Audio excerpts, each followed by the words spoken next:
อ้าวอย่าเบาหลายรถเขาเนี่ยน้ำบ่มีในเขาแต่จึงหน่อยหมึกแดงเดินคนเดียวเดี๋ยวคอยโหดเลยมันหัวกับบ่จักเนาะเดี๋ยวไล่ก็ตายจริงตายมีน้ำมาใส่เยอะน้ำมันใส่กระดามห่อนไปพ่อละไปยับไปฝนเลยบักอันนี้คือได้โหดแต่ว่าเฮ้ยไฮไลท์ไฮไลท์ดูนุ๊กทำไมพี่น้องยาวบ่อีหล่าโทรมาปวดเบื้องนู้นนี่ยาวแล้วก็ย้อนขึ้นก็ยันกระต่ายกัดก็เอาขึ้นผาดขึ้นจะบอกเอาไม้ไปตันแล้วตรงหูทางมันออกนะผาดขึ้นมันตึกยังหมดเข็นมันยาวนี่เข็นมีเนี่ยให้มันย้อนลงนี่ยาวได้พ่อแม่พี่น้องเด้มันขึ้นไปข้างเด้นั่นมันเนี่ยยาวคือโอ้พี่ตกลงขีดดินแล้วมันขึ้นไปนี่ได้พ่อแม่พี่น้องนี่ตอนนั้นมันสิย้อนลงเนาะ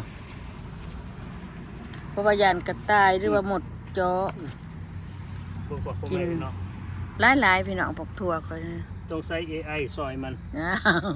ปะเท่า AI อันนี้ปะเท่า AI ได้นี่แต่ปะเท่า AI จับดีๆเนี่ยค่อยๆเนี่ยค่อยๆเนี่ยดูไปดูมาอะไรเด็กตัวพักอันมันย้อนนี่เกิดเองเลยมาพดข่อยเนาะยังกระต่ายเข้ามากัดเชือมันน่ะทำไมพี่น้องอันนี้เป็นเข้ามาชุดนั้นก็กัดเชือมันบวกเนี่ยไล่ไปไล่มาเปลี่ยนทางมันออกเนี่ยเบิ่งเอาพี่น้องแต่ว่าบ่ท่านได้เก็บกินหรอกเพราะว่าท่านมีกินอย่างไรปลามาต่ำมาปีกกับอยู่เพราะเท่าอย่างไรปลามาปีกกับอยู่เว้ยปีกปลากับกระแซบ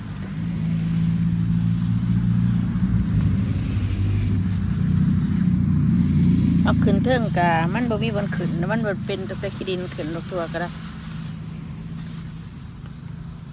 ยังบ่ทันได้กินได้เจ้าของก็ได้ยังบ่ทันมีปลากับก่อนนะมันเดินมันยาวย้อนนี่สินะก็เราก็เฮ็ดข้างไปได้ยาวไปว่าเพราะว่าสิให้มันขึ้นไปเฮาบ่เอาเพราะถ้าเฮาเห็นเฮารกถิ่มเอามาสร้างในอันนั้นบักทวนนั่งใช่ป่ะเนาะคือบักทวนนั่งจะโหดแต่เว้นนี่มันสิบหยบโป้เลยพักเอาเนี่ยโหดพักตำดิ้งเขาแน่เนี่ยนะไม่โหดแต่ว่าต้นคูมันจะติดแต่ตรงไหนพี่น้องแต่มันสิต้นชิโน่บอกปลูกไว้ลงเบิ่งแต่ขนาดต้องใช้ต่างไหนนะก็โดยกระป้าไว้สิเด้ชวนกับประโยชน์แย่ชวนไรกับมิตรพักอีตู้นี่ต้นแค่คอยก็ได้จะได้กินบ่ได้กินดอกบ่ได้ยังได้กับหูแล้วก็เดิมเป็นเลยได้เดิมจะเป็นดอกเลยได้ค่ะดอกแค่ก็ได้แต่จะเอากินใส่ไปนะสิกินมาแล้วพระท่านใส่นะแดนแต่น้ำผอน้ำชัวนี่แหละพี่น้องเบื้องต้นอันนี้คอยบัดเดี๋ยวปวดให้พี่น้องเห็นเติงเดี๋ยวเนาะเบิ่งดูพี่น้องหูบอว่าต้นยังไงคือควบชูสิถ่วมนักฆ่าเฮือนล่ะโอ้ยกูบอกมันสูงเอามาปลูกปีนี่ได้นะปลูกนะแต่ว่าเบี้ยอันปีกายพี่น้องหูว่าเบี้ยยังเนี่ยว่าต้นยังเนี่ยคือต้นโพดนี่ต้นใหญ่ได้นี่นะถ่วมหัวถ่วมหลังคาเฮือนนะพี่น้องเม่นมาบอกเด้อมาต้นยังพี่น้องนี่ก็ได้ปลูกในปีหนึ่งปีสองเลยนี่ปีหนาเป็นหมากูจักเลยป้าชุงแผลจุงแบบพี่น้องเขาถามเอ้ย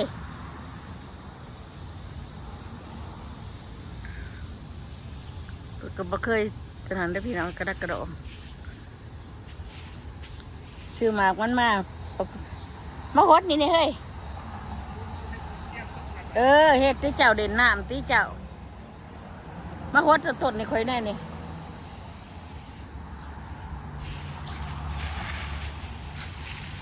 พดจักเด็กจักหน่อย ปีหน้าลองเบิ่งเด้อพ่อแม่พี่น้องปีหน้าสิเป็นดอกบอกติดตาม ว่าท่านเป็นดอกว่าต้นมันยังอ่อน น้อยเอาในมันมาปลูกกับต้นบ้านไปปลูกปีกายนี่ ปีกายกับปลูกเบี้ยเพราะมันปลูกต้น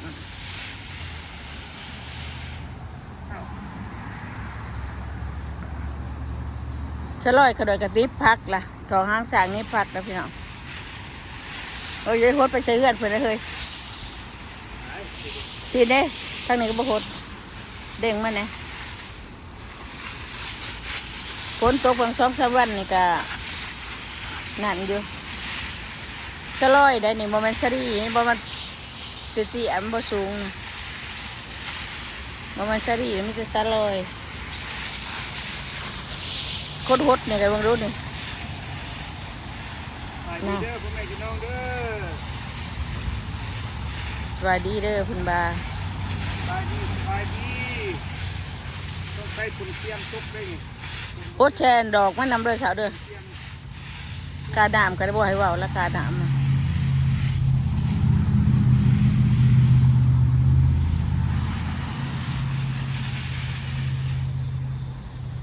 มึนมือพี่น้องเลยก็ได้มึนมือมึน โอเคบ้านนี้เนาะ ปักแตงก็ได้หน่วยเดียว ยำรอบมือ ล้างนะล้างนะ ให้พี่น้องเบิ่งก่อน ได้กินจังหน่วยเลย3 หน่วยแล้วเนาะ 3 หน่วยบ่มีบากลายมัน6บ่ได้กระดอกบ่ได้น่ะ อืม ปานมาตุ หวาน ปาน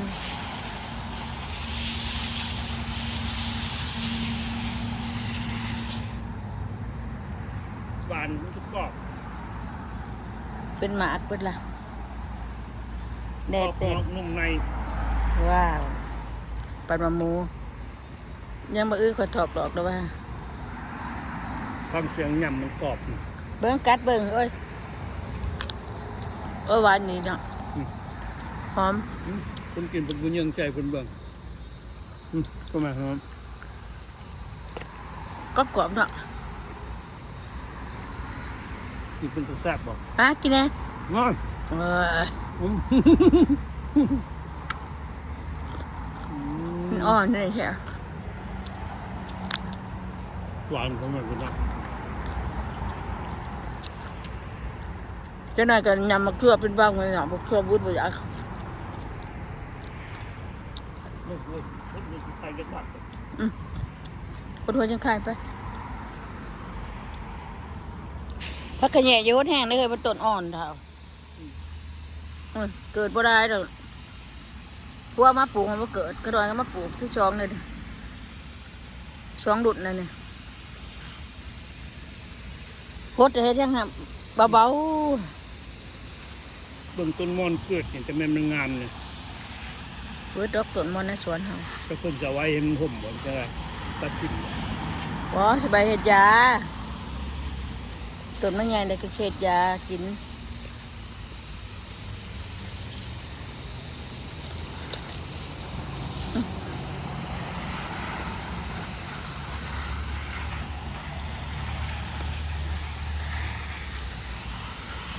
จะฮดไปพุ่นมากระเทียมอันนั้นบ่ฮดไปหากระเทียม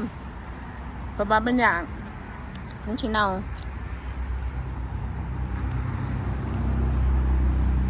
ชะลอยทีนี้พักเลยได้พี่น้องเลยพัก2 พักนี่ปอยแดงนะเดือน8คือจะได้เก็บกินน่ะตัวนี้คือบ่เห็นมีหน่วยนะ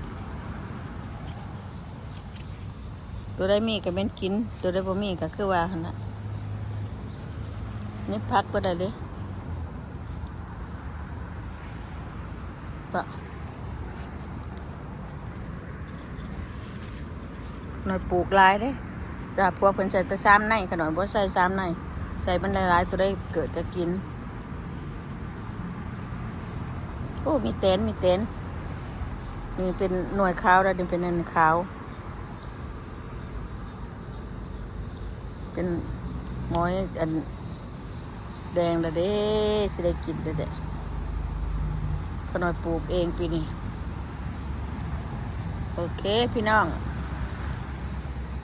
ขอมกขอบใจที่ติดตามพี่น้องนี่แหละ จะลอยก็บ่ได้ปลูกหลายปลูกนิดๆหน่อยๆเพราะว่าค่าน้ำแพงหลายก็หยุดปลูกเด็กๆน้อยๆพอได้กินนะเด็กน้อยพอเอาอยู่ดีไม่แห้งเนาะพี่น้องเนาะเอาไว้